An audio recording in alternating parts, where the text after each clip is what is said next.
is before being a doctor, Nitin Tiwari. I would say that middle town, like a small town girl with four siblings and very studious, very keen to make a mark in by the work she would do eventually, very keen in learning newer things. So I was born in Lucknow in a very spiritual and a sort of orthodox Brahmin family, I would say, wherein there were very typical do's and don'ts as well. So of how should girls behaving like, or how should the social behavior be like. So fortunately, my parents were a step ahead of that particular sort of social fabric, and they gave my three sisters and enough freedom to do what we wanted to do eventually. And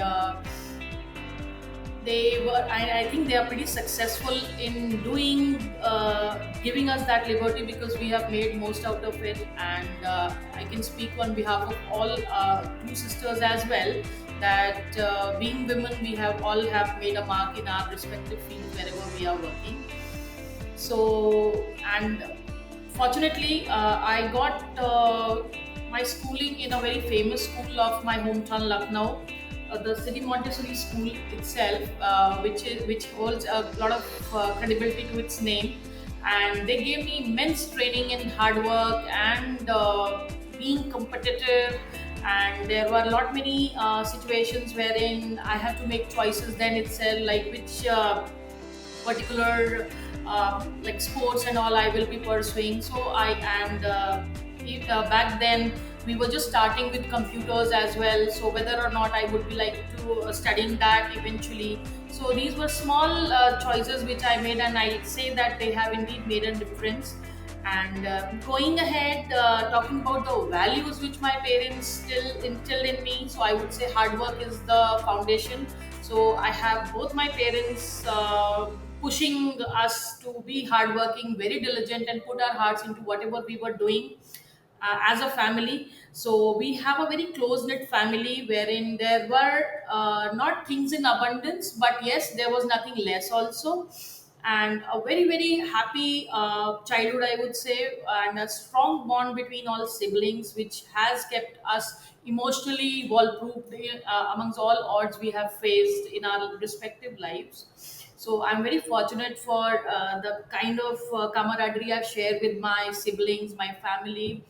And going ahead, everybody has played indeed a very crucial role in shaping Nitin to Dr. Nitin what I am today. So in their own respective roles, be it like sitting with me for hours when I was studying, getting me teas or coffees when I wanted certain breaks, and often giving me an ear when I had to just say something that I'm not very happy with this. So going ahead with the like the key influencers in my family, I would say. So of course my parents, especially mother. So she has been a rock solid support for me, and very, very instrumental in giving me a thought process, which I think has been very helpful in pushing me all through. Resilience is one of the things she has been insisting on that we should have, especially as females, I would say. And she has been the live example of showing that how she has been doing things within that restricted framework she got to be in. And regarding professional life, so my school was very, very strict, totally focused on academics and giving very little chances for sports and all. So and in the hindsight, I feel that that has turned out to be really good, because now being in the job of a scientist, I have to be reading a lot of documents, and I can sit and read at a stretch. So that training has been helping me. And so until class 12, it was a very straight line thing, wherein I grew up studying all the three sciences with equal emphasis. But gradually there was certain interaction with couple of people in my who held importance in my life. And they prompted me to think that in spite of learning of too many things around you, why not study more about yourself. So bio being the choice, like biology is all about knowing how things are going on in your body, and then comes chemistry. Like I was prompted to think that your body is the most efficient laboratory made by God Himself. So you put anything inside, you eat anything, and the blood is always red. So the process is seamless, and the efficiency is so high that even if you don't eat for 1 or 2 days, still you can maintain things. And the way things function, it is very very good that you learn about yourself, how your body functions, how the things are going on in your body. So these things prompted me to opt for biology and chemistry eventually. And going ahead, I realized, so until 12th, it was like all science subjects. Then as I entered into graduation, then this prompted me to opt for bio and chemistry. Even until post graduation, I opted for biochemistry as my specialization as well. And then I got a chance, like as they say, that once the student is ready, the guru appears. So I just came across my PhD advisor, Dr. Nusrat Hussain, who's a pathologist, and she was working into these infectious diseases. And I happened to read a couple of her papers, and I was very impressed with the kind of work she did. And that prompted me to have a chat with her and understand, like, what all the things are she working on. So in that I learned about a disease called neurocystic sarcosis. Just to put it simply, it is the infection of tapeworm, the Taenia solium, which goes into brains. And then there are like symptoms like seizures and all. So, and in India, the prevalence is very, very high, and it is totally avoidable. But the morbidity is very, very high. So, which then I read that was causing a lot of economic losses, and there were no gold standards easily available. So when I learned about all these things, I was prompted to think, why not use my chemistry, my bio background, and my will to do something for the society, to devise a diagnostic kit for checking if a person is affected with tinea solium infection or not. So, in an attempt to do so, like I devised a diagnostic kit with with antigens which we had developed in within labs, and that was used to scan around 5,000 live cases in and around rural and urban settings. And until then, there was no comparative data for India particularly. We were relying on the data from abroad. So there was no comprehensive study done until then. So this was one of the first things which I wanted to do and assess as to how we can make an impact by the study we are doing. So what I thought was that the diagnostic kit which I am developing, I could use it to assess the infection rate, and maybe have some policy decisions made, like use of these anti-helminthic drugs right at the start, so that there are no more patients and the continuity is broken and all that. So but eventually what happened, in that enthusiasm, I published my paper related to that antigen.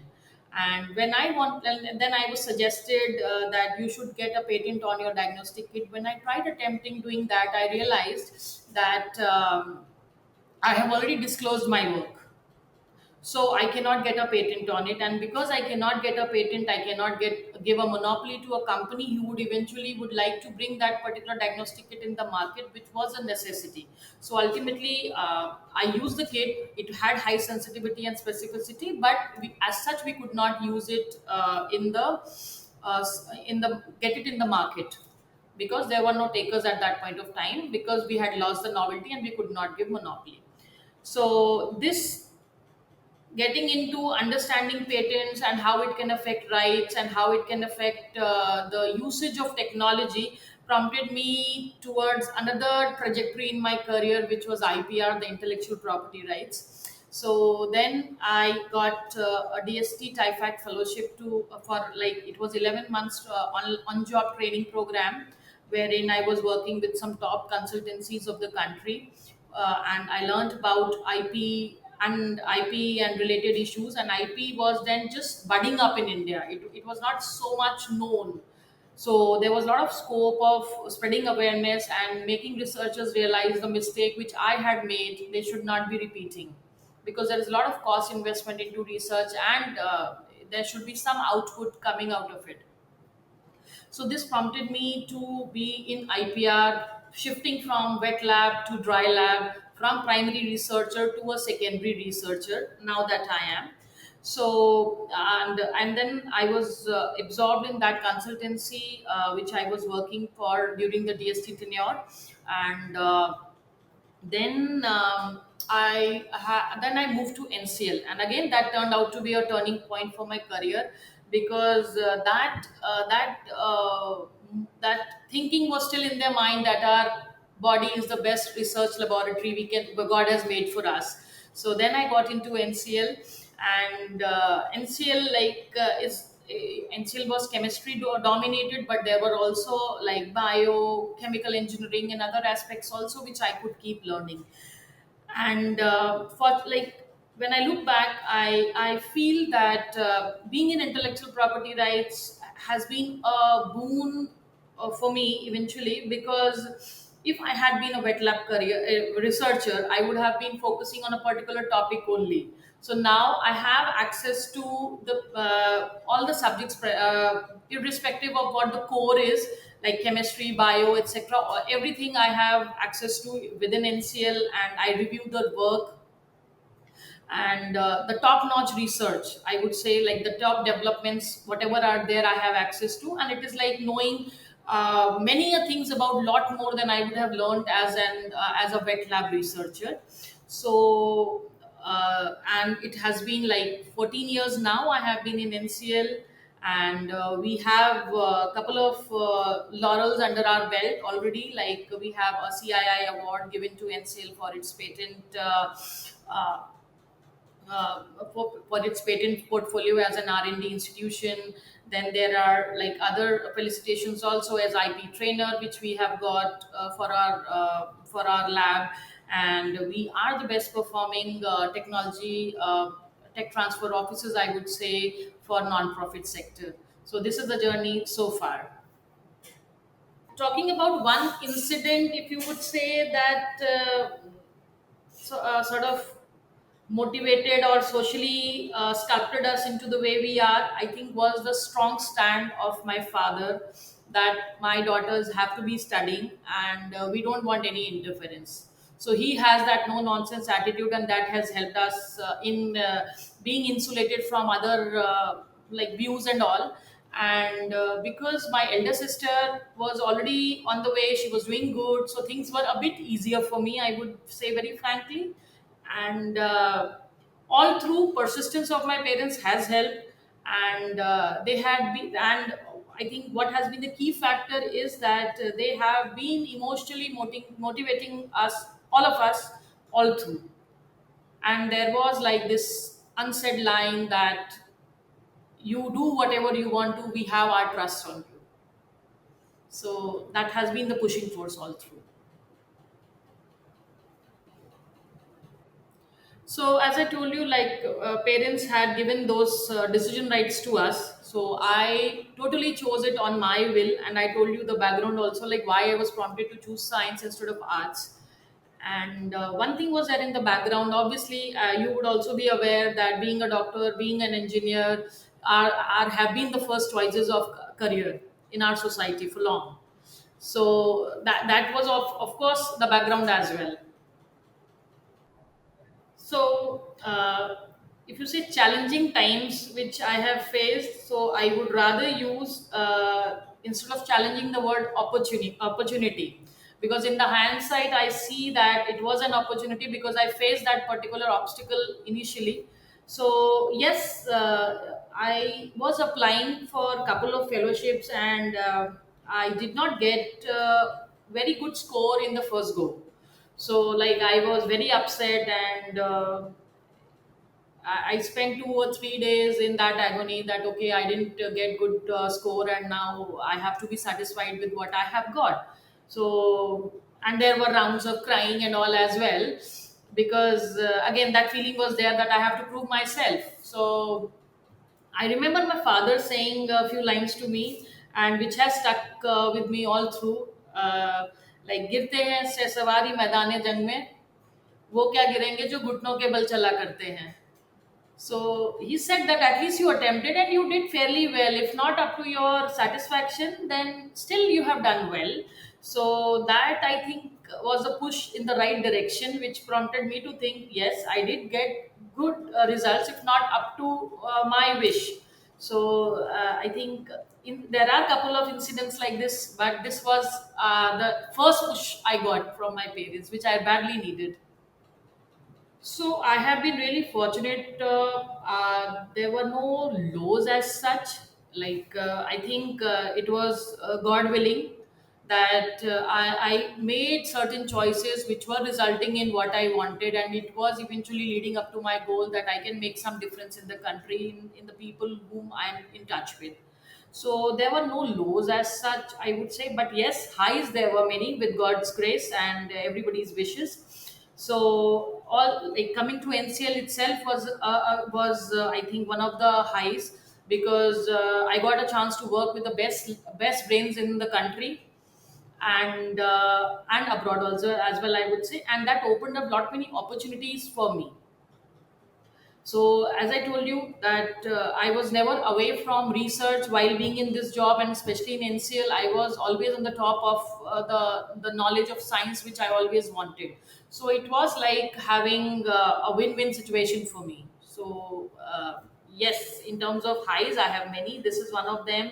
And then personally, obviously being a female, like having kids and all, and seeing them perform well are really high, the highs I will look forward to in future as. Yes, so my first, like all through, if you talk about milestones in my personal and professional lives, the first milestone in my personal and professional life incidentally comes together, because all through I had been in Lucknow only for my entire schooling until post graduation and PhD. So after this PhD, I had to take up the DST fellowship, which was in Delhi.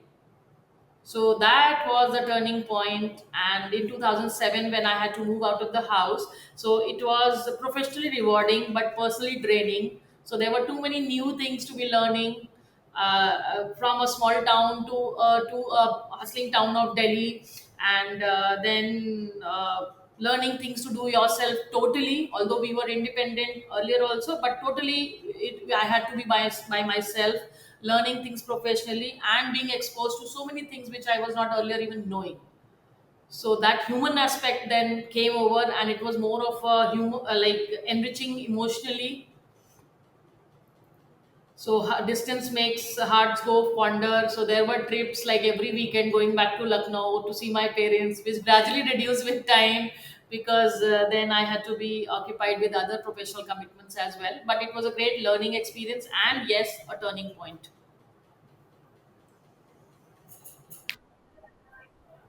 And milestones. Being, I think, chosen for this particular DST fellowship for being trained into IPR was another milestone, I would say, because if I had been, when I think of it retrospectively, I feel if I had not been selected there, I would have continued in the wet lab research itself, maybe some postdoc, and then I would have picked up another job in academics or R&D institute. So that has also been a milestone, because it made me choose independently and think of prospects, how it would go, sort of risk taking, because until then everything was streamlined and it was a straight line curve that you do this, then you do this, then you do this, but this was a deflection. So I would say was a milestone, a turning point in my life. So challenges in terms of coming from a small town, or based on gender, again I would say I was very fortunate to have very supportive people working with me, and all through I have found people who have come ahead to help me whenever I had needed help. And if I say challenges, then yes, few things, like in the first year, traveling alone, especially from Lucknow to Delhi in trains and all that, was a challenge, was at least supposed to be a challenge, which then later I sort of mitigated. And there are like, being female, I feel not only me, others are also have to be adaptive to our schedules. And when we say our schedules, it is like respective family schedule, and then we have to be picking up things which we can do with everybody's comfort around, then only we would do that. So this is one of the challenges, I think, being of a certain gender we are exposed to. Otherwise, I would not say any person who's instigating me to do something or anything, that nothing like that, and I am very fortunate for that, and I really thank God for that. Wow. So that's a challenging question, I would say.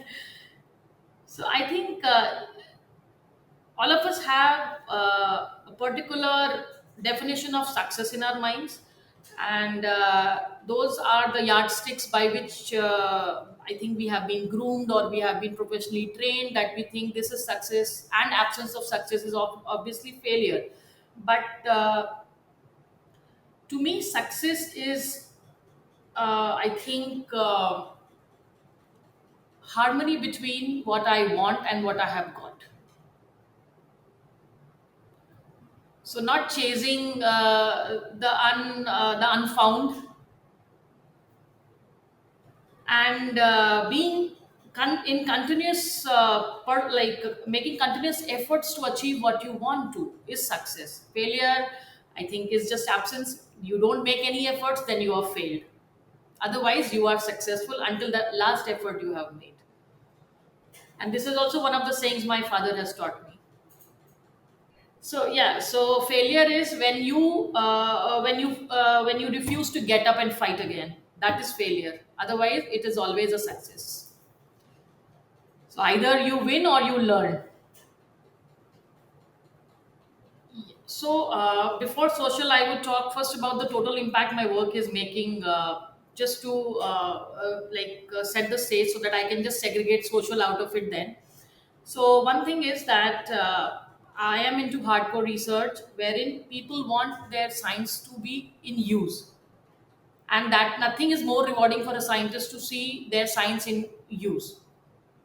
So, in my capacity, what I do is we protect the IP strategically, and then find out suitable partners to whom this technology can be given, transferred for proper journey to market, so that people can use the science. It is just not about publications or accreditations which a scientist may get, but the product or the service which we can do for the nation in large. That is what I think the greatest impact, which even NCL's mission statement is, to apply science for apply chemical sciences for the general good of the people. So this is what we go by, and particularly my work ensures that it is just not a publication, but it is a science in use, and we make all efforts to make that happen. We find potential customers, we do due diligence that okay, this partner can take it ahead, then this is the IP which can be taken ahead for going to market, and all this is in the background. Now, coming to social impact, so there are many technologies which have technology inbuilt, which will make social impact. Like recently, we saw this. There's a technology of NCL which, very proudly I say, is which is taken up by a women led startup, who is an NCL scientist herself. So based on her experience, she realized that these pesticides and all which we are using, they are causing a lot of harm to environment, and it is also adding up to the cost of agricultural produce. So she came up with a sort of wash, which I would say in a less technical term, which can very safely remove the pesticides, etc., from the whatever, agricultural produce. Or now she has also digressed into meat, etc., as well. So this is very impactful in the terms that we are affecting lives of millions which can use this particular product to stay healthy. One second thing is this is also reducing the cost of the farmers, wherein they are like adding a lot of pesticides, etc. And eventually at family, if we talk at a family level, then also this is helpful because we are reducing the cost of otherwise what we would invest for doctors, prescriptions, etc. If not immediately, then sometime later. So accordingly, there are series of technologies which we have believed in, which we have taken ahead as an organization, and they have made a lot of social impact, health impact, and technological impact as well. So, one paying it forward in terms of what I have got from society, like how people have been helping me in getting to what I am today, what little contributions what I can make today. So, in every way, basically, I'm trying to help out people around, and they in a position which I am, people consult me for various things like IP strategy, how IP awareness, IP tutorials, and all that. So this is one aspect, and another aspect which I am currently working on is about training of the PhD students, not only of NCL but across institutions across country. So this is something called the Early Career Researcher strand of the IRACE program, wherein I have conducted couple of training programs. So my view of getting on board with this particular project was that there are a lot of differences in the quality of training which people get, which students get at every level, right from the primary school to the schooling and the college they go to, right? They may be very, very technologically sound, but sometimes how they present themselves, how they talk about their work, how they write their work makes a lot of impact on the people whom with they may want to work with. So there has to be a certain degree of similarity in the training which these people get at a certain level. So that's what prompted my mind to train these candidates in essentially transferable skills by which they can be groomed in a way that they become independent researcher, entrepreneur, or whatever job they want to. So this is something which this is very close to my heart, and because I feel that I can return what I have got from my mentors, people around who have been there pushing me in all ways they can sustainably. So, personally speaking, I try to minimize the garbage which I am generating, and as much as I can carry with me, I carry it back. I don't leave the garbage at any place. Like wherever I go, and if I'm supposed to eat something, I try to get back. And I think otherwise, whatever our PM has proposed for recyclability, reusability, I think that goes well for sustainability, that we need to be very mindful of what we are getting in the first place, then reuse it as much as possible, and when it is not reusable we should be recycling it. Wow. So again, that's a very daunting question to answer. I would say legacy. So still, I think I'm not to that level wherein I can have a legacy. But yes, right from childhood, what I have been thinking is to make an impact. So going ahead, personally, professionally, I would like to be working in areas wherein I can make impact. People can remember, okay, this was my contribution, even if after I'm not there. So that is precisely what I aspire to do. But yes, to be very true, don't have it very figured out right now, like what more I will do. But surely I will do something which will make impact in lives of all of us. That I can assure. And that would be precisely if we consider professionally, it would be at all levels, like the students I'm interacting with, my colleagues with whom I'm interacting, and ultimately the stakeholders for whom we are responsible. So I don't see social and academic as isolated things, because if you train academically somebody and train in a manner that the person tends to realize his or her responsibility of so much investment on him, definitely there is going to be a social impact. So academic, I don't see in isolation, sitting and training and just going away. It is has to be whatever you learn has to be put in use. So the lessons learned and a message for the girls. So first is the lessons learned. Grab every opportunity you can to prove yourself. Don't consider it to be big or small. Everything adds up eventually. One thing. Second thing is, and that is personally also, that we should be grateful for what we are getting, and we should be recycling that for everybody around. Coming to girls, I would say that we all are genetically, I would say, primed in a way that we tend to put everybody else before us. Like what my parents would think, what my husband will think, what my kids will be doing while I am away, and that sort of creates filters for the choices we are making in our lives. Agreed. We have to be conscious of that, but definitely there are ways by which we can work out things for in our favor. Like some things can wait, some things are short time, some things are long time. So considering that, we can always make choices. And one thing also I have observed, that being females, we are not very open for leadership opportunities. We always shy away from that. नहीं ठीक है, it's okay, हो जाएगा, I'm okay as I am. So there is no as okay as I am, and things do shape up when you pick up at least the first few steps. There can be nothing very concrete as soon as you start your journey, but yes, there would be things falling in your way, which you can take it in your stride and do what you want to do. But never, I would use the word, deprioritize yourself. You have to be your own priority, because nobody else is going to make you your priority. So first of all, I'm very thankful for allowing me to go back to that time and do that time journey. So the suggestion I would give to her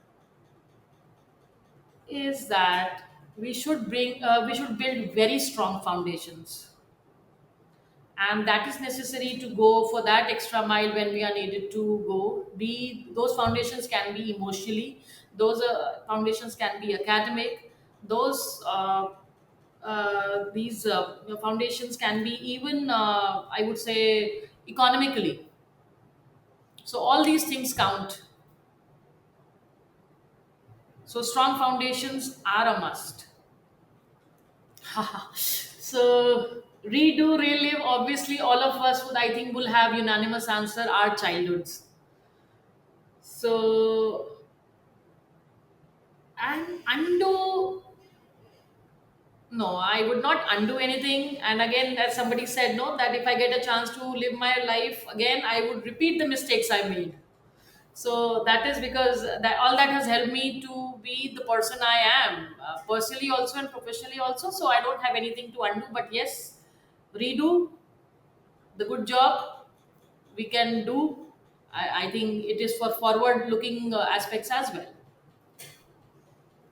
Oh, so I'm very close to my younger sister, and that's not a typical, I would say, sister bonding, but it's more of a mother sister bonding, because though we are just 1.5 years apart. So I remember very distinctly when my mother used to wake us up in the mornings for studying, and it was very chilling in Lucknow. So she would sit in her quilt and ask me to turn pages for her, and she even remembers that. And I think all these incidents and other incidents have added up to have the regard which she has for me. And I think, yeah, an emotional bonding with her is something I always cherish most. Learning something new, being exposed to what I have not been seen earlier or learned earlier. So that is something has been motivating me professionally also and personally also. So I think that would be a very common answer. I hardly get time to do that, but yes, these days I think I'm more prompted to look inward, trying to get into meditation, trying to get, not get there, and looking for, I think. some inner journey to be completed as well while I look back. So this is something, this is the form of self-care which I am looking, and reading Bhagavad Gita is also coming very, very naturally to me these days.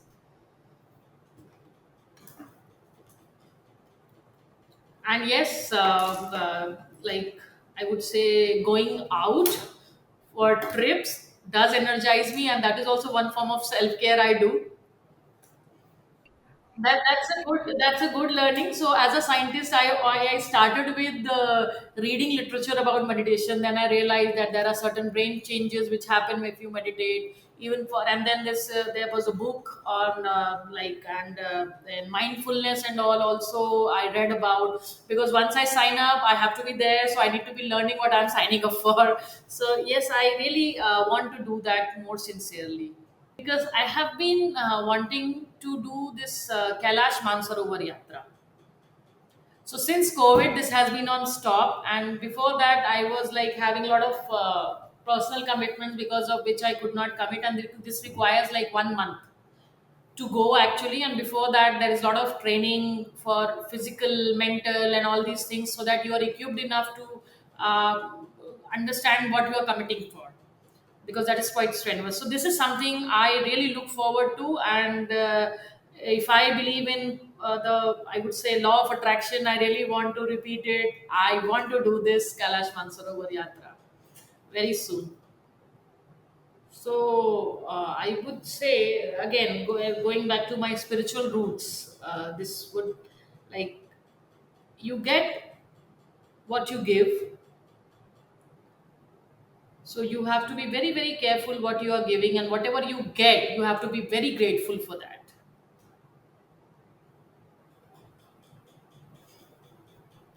And remembering that life could have been worse at any point of time. That has been my actually go back quote every time if I have faced any odd. So there is this. If you talk of a book or a quote or a poem, I would recall this poem of Harivansh Rai Bachchan. No, just wait. I am missing on that. Mm. I had it pasted sometime until sometime back in my study itself. नौका कभी हार नहीं होती, कोशिश करने वालों की कभी हार नहीं होती. So that is one of my go-to quotes every time, and I have been really a very staunch believer of that. So that is a very nice poem if we read that. And नौकों से गिरकर कभी वो पार नहीं होती, something like that. I don't remember it exactly, but it has been like source of energy for me since long. कोशिश करने वालों की कभी हार नहीं होती, लहरों से डरकर नौका पार नहीं होती. नन्ही चींटी जब दाना लेकर चलती है, चढ़ती दीवारों पर 100 बार फिसलती है. मन का विशाल रगों में साहस भरता है, चढ़कर गिरना, गिरकर चढ़ना न अखरता है. आखिर उसकी मेहनत बेकार नहीं होती, कोशिश करने वालों की कभी हार नहीं होती. No, no. Even I'm loving talking to you, and I think there is something in commonality that is prompting us to be chatting. Like, I think it doesn't look that we're chatting for the first time. So, to this question about childhood memory, I would say, as I told you, like, we siblings are more close to each other than our parents, and especially myself with the other three. So we have a different sort of bond. So I will rather tell you a mischief which we had done as a team, and that I think that is one of the lessons of the team building which I got. So there's a big hall in my place, and it was all for children only. So it was all, we were totally owning it up, and others used to reside on the ground floor.